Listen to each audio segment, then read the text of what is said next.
Hello guys, what's up? Kumusta kayo? So, ayan, matagal tayong nawala. Matagal akong nawala sa pag YouTube. Okay? So, we'll let you update. So, ngayon, ikwentuhan ko kayo why I stop uploading videos sa YouTube ko and what's the reasons behind it. So, ngayon wala akong trabaho. I mean, tapos na yung pagsundo ko. And my time. So, today is Friday. Early kong natapos yung trabaho and I'm just waiting for someone to call me kung lalabas ba or may pupuntahan. So, may maingay nga sa labas kasi nga may trabaho yung may gumagawa ng po. So guys, I will tell you why I stopped uploading videos sa YouTube ko a few months, maybe almost 2 months na. And my last I will check my last video sa YouTube was the ang tawag dito yung title na I'm back, real account start. Okay, this was 1 month ago. Okay, so ito yon 1 month ago yung in-upload ko and 15 minutes lang yung yung aking tawag dito. Yung aking tagal. Okay. So, ayan. Ngayon guys, the reason why I stopped sa real account ko, non-stop out siya. Okay? So, ibig sabihin, nasunog yun. And I found myself na i-stop uli siya kasi it's a repeating system sa akin kasi paulit na nag-real account ako and nag-jump in ako in every broker for me to start para makakita ako ng magandang outcome. So today I realized na mag-stick sa isang broker, but me and my partner talk about this kind of situation na we do it together na. And then we will do it is a couple but in different broker maybe and different account. So iba yung trades niya, iba yung trade ko, but we will take videos about our journey sa pagtitrade kasi we are believing, or me especially, sa 4 na taon, almost 4 years, almost 5 years ko nang ginagawa to, but I'm not yet profitable kasi putol-putol yung pag ko guys, pag tawag dito, pagpa-fund. So I will show you my real account sa FBS. Okay, kung magkano na yung tawag dito. Papakita ko sa inyo. Eto guys, may IC ako. Ayan. Dinecline nila yung open real account ko kasi nga ang nasa Emirates ID ko is ang address Al Quwain. E nandito ko sa Shakot sa Abu Dhabi. So ngayon hindi na-approve. Ang ginagawa ko sa IC market na lang is nagde-demo. Kasi guys, ang gusto kong gawin is maghanap ako ng broker na may connect siya sa TradingView. So there's a lot of brokers na connected siya sa TradingView, and FBS cannot connect.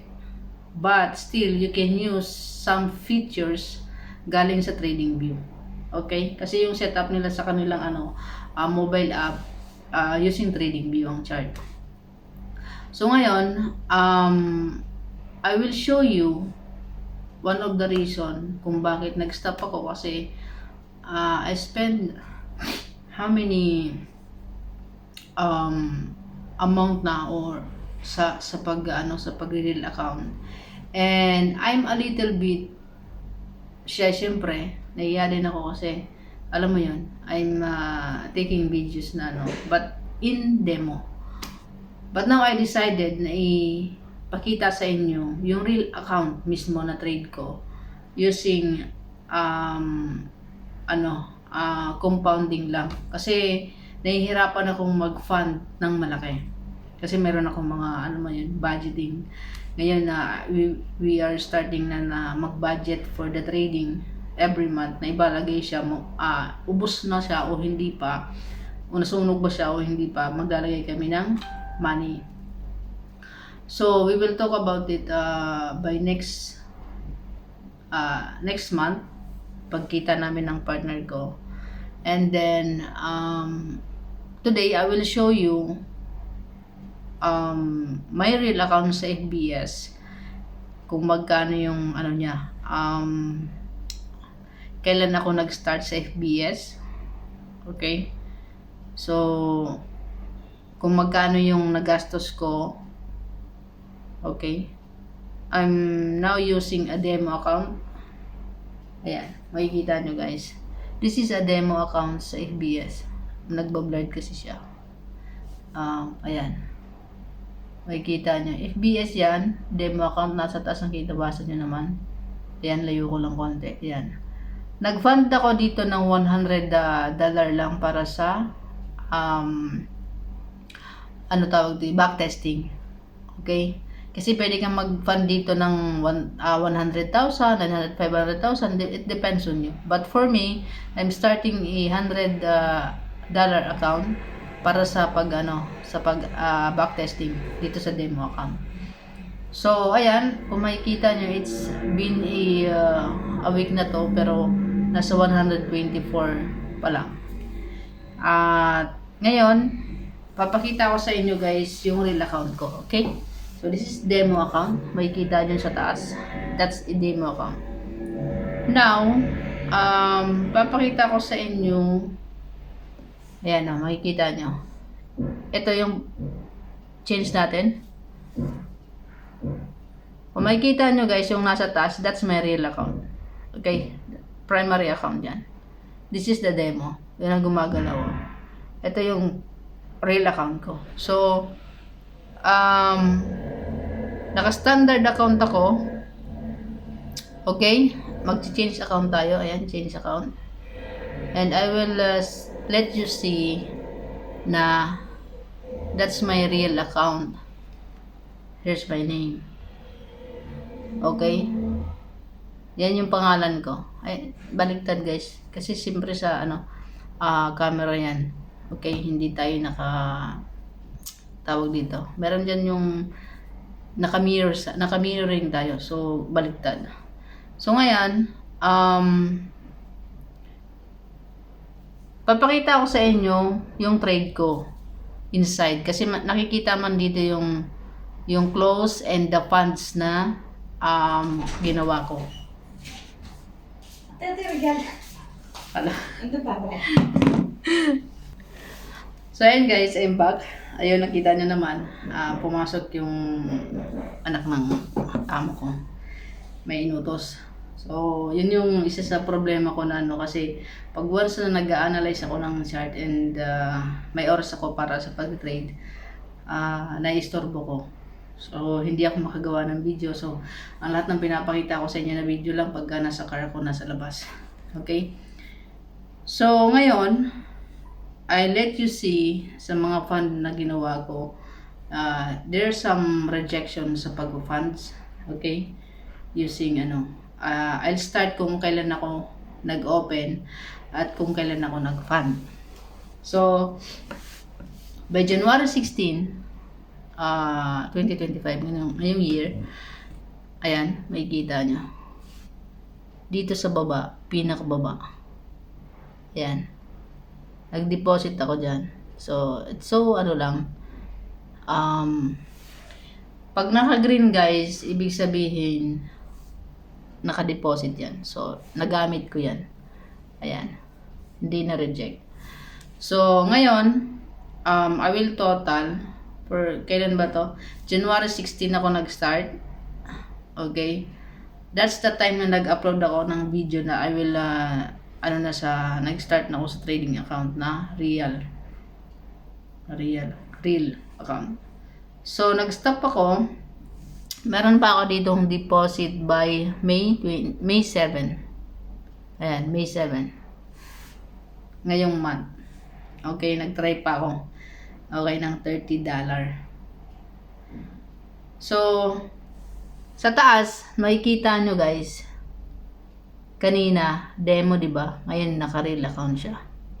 So, papakita ko sa inyo yung pangalan ko na that is verified. Ayan, FBS, it's verified. Okay? This is a live account. Okay? Ngayon, makikita mo kasi dito yung mga withdrawals mo kung deposit kaya deposit and withdraw. So, there's a two choices. Ang lahat na nandito is naka-deposit lang yan. So, I'll add kung magkano sa dollar yung na-deposit ko, no? So, let's see.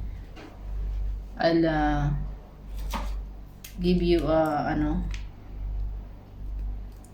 na-deposit ko. So, magto-total tayo sa ating na-deposit. And this is not joke. Kay sobrang laki na nang natatalo sa akin. What I mean, hindi siya tatalo actually. It's challenging and I don't i-let go ko yung pag-trading. So the first deposit that I made is $29 and $29 by January 17 and January 22 $29 ulit. And then January 27, sa January dami kong So hinimay-himay ko siya. January I made 1, 2, 3, 4. Okay, yung sahod ko noon, yung savings ko na dapat. And then the last is January 31. So guys, malaking pera na to na i-deposit ko. $50. 29. So, kung makikita nyo dito, lahat 29 yung kasi gusto kong simulan siya sa mababa. So, by April 8, naka-apat na deposit ako ng isang 30, isang 20, isang 15, tsaka isang 10. And then, $0.50. Sobrang baba, no? Ngayon, by April naman, nag-deposit ako ng $80. Okay? And then 15. So, by April 11, dividend na pala yun. Sorry, dividend. Hindi nakasali yun, dividend. So, by April, saan ba yung 80 ko? April 17, nag-deposit uli ako ng 80. Okay? So, April 21, nag-deposit uli ako ng 12.15. So, April 22, nag-deposit uli ako ng 50. April 23, nag-deposit ako ng 15. And 10. Okay? April 24, nag-deposit ako ng 25. And then, May 5, nag-deposit ako ng 30. And then, May 7, nag-deposit ulit ako ng 30. Okay. So, yung last na ko is May 7, $30. Okay? I will let you see sa mga red tsaka para masabi nyo ako hindi talaga ako nagsisinungaling. Ayaw kong magloko kasi sa mga ano na marami akong nakikita sa video na hindi nagpapakita ng account, real account ba or what. So makikita nyo dito, there's a rejected pag hindi siya na-approvean. Ayan, may mga green. So ngayon guys, I will total sa kumbaga na-deposit ko in real account, in live account na sa dollar. Okay?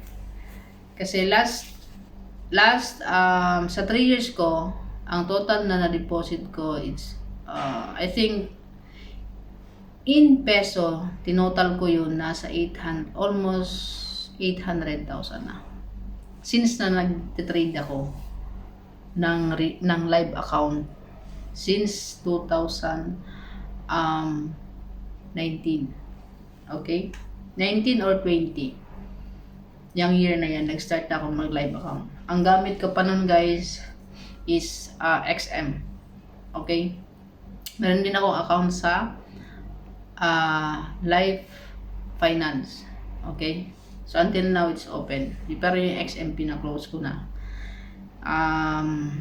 Okay, let's total sa na i-deposit ko real account sa Live. Okay? So ilan yung 29? 1, 2, 3, 4, 5, 6, 7. Hindi ko kayo inaano na kumbaga didn't discourage, but this is a real stages or process on becoming a profitable trader siguro. Kasi marami ako napapanood na kailangan mong duman sa proseso na as in wala kang profit for how many years. But if you consistently do it na you have the consistency and discipline, you'll be profitable.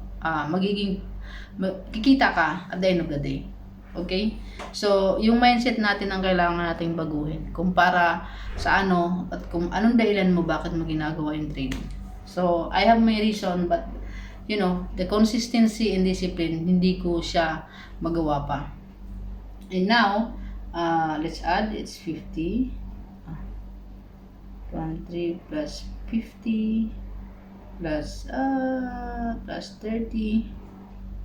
Okay, plus 20 plus 15 plus 10 plus 80 plus 15 plus 80 plus 12 plus 50 plus 15 plus 30 plus 10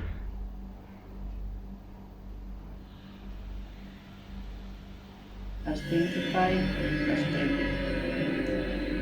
So ngayon guys, ang aking na-deposit na in total is $675. Okay? So $675 in dollar. We will to sa peso 675 USD to peso. 37,667. So, yun na yung na-fund ko na amount sa live account ko. Except pa yung mga nauna. Okay? For this year lang yan. So, ngayon guys, I do trades nung mga nakarang buwan na hindi ko dino-document, but still I'm telling you this kasi nga I will continue again to fund and start again this month or the coming months. Wait lang guys. So ayan guys, I'm back. So ngayon nakita nyo naman, pasensya na naputol uli yung ating kasi nga ayan, anytime tayo tawagin So, ang nangyari guys, just natin ng konti. Ang nangyari guys, tinigil ko yung pag-trade. And then, nag-analyze ako, nag-self-reflection ako. While nag-drive ako, inisip ko talaga kung ano yung dapat kong gawin, kung ano yung dapat kong baguhin. And, kahit alam na natin talaga, yung ano yung pinaka the best na alam na natin gawin, dapat gawin, pero hindi natin magawa. It's because, siguro sa disiplina na hindi mo magawa sa sarili mo na even, mahirap kasi kalabanin yung sarili natin guys eh. So, doon ako nahihirapan.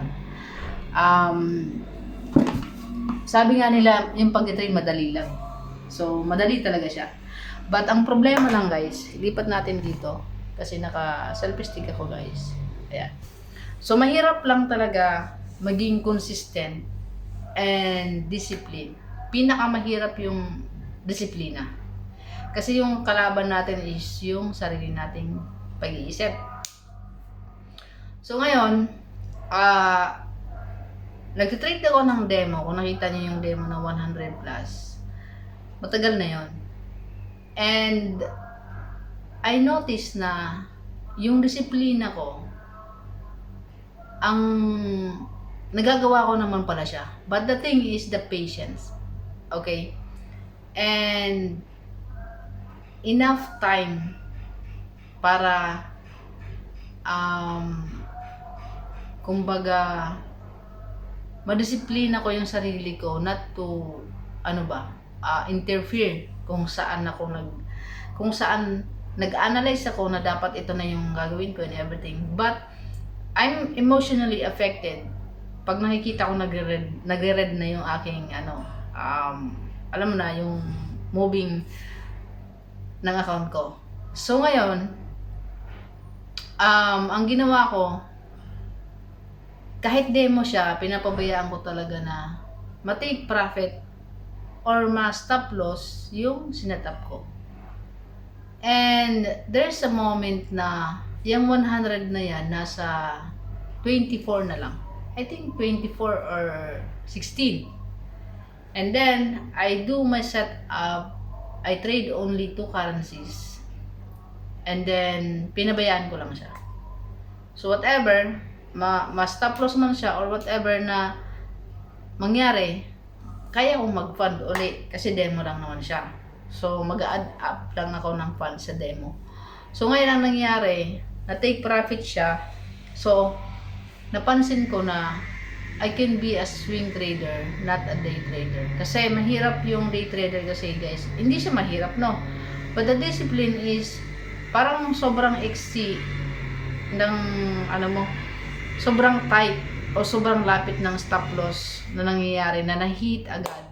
Kasi nga, you can never hindi ko talaga maano yung timing ng ng market kasi nga ang start ng market is 6:30 Eastern time. So dito mga nasa I think hindi ko alam, mga 7 or 9 something ganun. But yun yung nahihirapan ako. So that's why ang ginawa ko, hinahayaan ko na lang siya and I'm putting sa mind ko na I cannot cancel any kailangan ako kumbaga may amount risk na ko na nilagay. So whatever happens na matake stop loss agad siya or matake profit kung ilang araw, kumbaga ina-accept ko and I put myself accountability dun sa nangyari. It's easy to accept pagka okay. Yung nilalagay ko sa isip ko na ganun talaga, siguro ngayon talo kasi hindi naman talaga palaging panalo at hindi naman talaga laging talo. So meron lang talaga timing na dapat mong makita at yun nga yung strategy or rules mo na gagawin sa pag-entry sa forex or sa pag-trade. So ayun guys, yun lang. I hope na you still alam mo yan, you still subscribe or sundan nyo pa rin yung journey ko. And this time I'm with my partner na kasi nga wala naman mawawala sa amin if we study or if we go into forex trading kasi marami na rin talaga akong napapanood na they are successful sa pag-forex lang. And they are staying at home, using the internet, they have the computer, the phone, and whatever and wherever they go, they can do forex trading. So I'm after into financial freedom and time freedom. But most importantly, yung may tutulong sa pamilya. Okay? I want to create a wealth, Jude, na Bisaya na ko. I want to create a wealth na I can end the poverty sa family ko, na I can give them enough place to stay or to make a home or something. Basta marami akong gustong gawin na gusto kong maitulong sa pamilya ko and to other people especially. And kung ano man yung marating ko, I would grateful honor the journey sa universe, kay God. Kasi siya lang naman yung, kumbaga, siya lang naman talaga yung nakakakita kung ano yung deserve mo. Not what you pray. Kasi kung pinipray mo lang na ganito ganyan, how was you inside? Diba? Kasi madali lang tayo mag-pray, madali lang tayong magsabi ng ganito, gusto mo ng ganyan. But we are not willing to do the process, or we are not willing to do the sacrifice. Kung ano yung mga sacrifice mo, we are not willing to do a decision making for you to, let go of something or moving forward. So, marami. Yun lang. And I hope to see you in my next video. It's okay if you want to like, if you want to subscribe. I will not beg any of this from you. Watching this for a minute, or you don't finish it, or you're not finish it, or you want to finish it, already finish it, it's okay. But at least leave thumbs up if you like.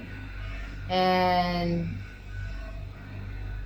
I want to be clean sa pag-create ng journey ko, na wala siyang tawag dito. Gusto ko to kasi marami akong napapanood kasi sa mga ngayon video na they just showing off kung ano yung kinita nila. And alam mo yun, yung meron na sila ngayon. Kumbaga parang ginagamit lang nila yung kanilang pagko-content ba. But in real life, they don't I cannot always upload a video na gito na yung ginagawa ko and everything, but the process itself I can, kasi everyday I can give you the story of my day, the story of the trades that I made. Okay, so I will let you see sa progress sa real account ko, at least kung saan ako nag-entry, kung saan ako nag-exit, kung anong plano.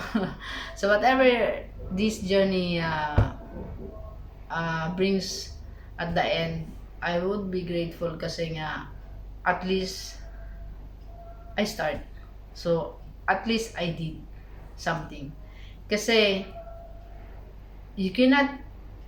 hindi natin malalaman yung magiging result, kung ano yung magiging result ng ginagawa, ng gusto mong gawin, kung hindi mo ito gagawin. So, there's no time para simulan mo bukas or something na, kasi isipin mo, bata ka pa or something na may oras ka pa. But that's the lie. Me, now, I am, kumbaga, after sa time. Kasi, alam mo yun, iniisip ko lagi na mayroon pang oras para gawin. But in reality, no. Because every year we are aging. Okay? And there's no turning back. So, ayun lang guys. I hope you have the courage to start now. I'm not telling you to do the forex. But whatever the dreams that you had, kung ano man yung pinapangarap mo, kung ano man yung gusto mong simulan sa buhay para mabago yung buhay mo, start it now. Kasi there's no time to start. It's always now. So, I would suggest na, I love the process. Always put in mind na the process on becoming what you become. Okay? If you want to become a better person or kung ano pa man, kung gusto mo makatulong sa pamilya mo, it begins sa'yo. Okay? Begins to us. So, yun lang guys. I hope to see you in the next video and always believe in yourself. Okay? You have your own journey in this world. I have mine. So, may span lang tayo dito sa mundo. So, I think we do it on our own rules and decisions. So, thank you for watching. I hope to see you guys in my next video and God bless. Have a great day.